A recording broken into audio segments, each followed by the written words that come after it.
বিসমিল্লাহির রহমানির রহিম। আসসালামু আলাইকুম। যে যেখান থেকে দেখছেন আশা করি সবাই ভালো আছেন। আজকে রান্না করব হচ্ছে চিংড়ি মাছ এবং বরবটি। আমি সুন্দর করে কেটে ধুয়ে পরিষ্কার করে নিয়েছি। চিংড়ি মাছগুলো খুব টাটকা ছিল। হাঁড়িতে তেল গরম করে দিয়েছি। এখন আমি বরবটি এবং আলুটা সুন্দর করে ভাজা ভাজা করব। এইভাবে বরবটিটা যদি চিংড়ি মাছ দিয়ে রান্না করে খুবই কিন্তু ভালো লাগে। একটা বরবটির যে কাঁচা কাঁচা একটা ফ্লেভার আছে, অনেকে জিনিসটা পছন্দ করে না। এভাবে কিন্তু ভাজলে সেই গন্ধটা থাকে না। আমি একটু লবণ আর একটু হলুদ দিয়ে খুব ভালো মতো ভাজা ভাজা করব। বরবটি থেকে অনেক পানি উঠেছে, সেই পানিটা শুকাবে, পরে আমি এটা নামাবো।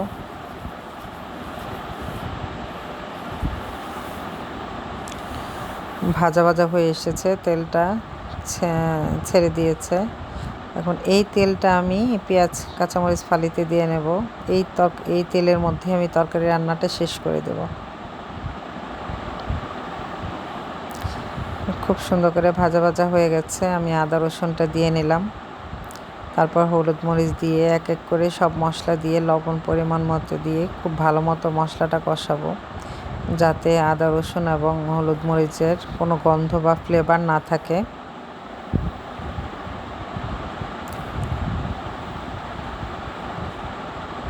মাছটা দিয়ে নিয়েছি, চিংড়ি মাছটা।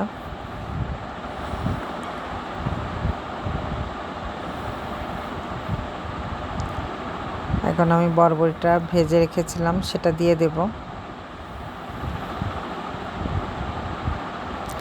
দিয়ে কিছুক্ষণ নাড়াচাড়া করে পরিমাণ মতো ঝোলের পানি দিয়ে আমি ঢাকা দিয়ে দেব, যতক্ষণে তরকারিটা না হয় ঠিক ততক্ষণ পর্যন্ত।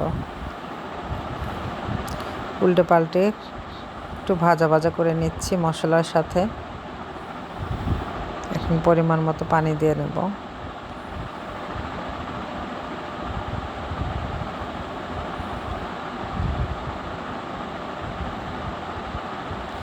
বরবটিগুলি একদম সবুজ সবুজই আছে, খুব সুন্দর লাগছে তরকারির কালারটা, এবং তরকারিটাও কিন্তু খুব টেস্ট হয়েছে। ঢাকা দিয়ে দিলাম। তরকারিটা হয়ে আসলে আমি নামিয়ে নেব, আমার রান্নাটা কমপ্লিট হয়ে যাবে। আর যদি ভালো লাগে আমার রান্না, খুব সাধারণভাবে রান্না করি ঘরের সমস্ত উপকরণ দিয়ে, সাবস্ক্রাইব করে দেবেন। আসসালামু আলাইকুম।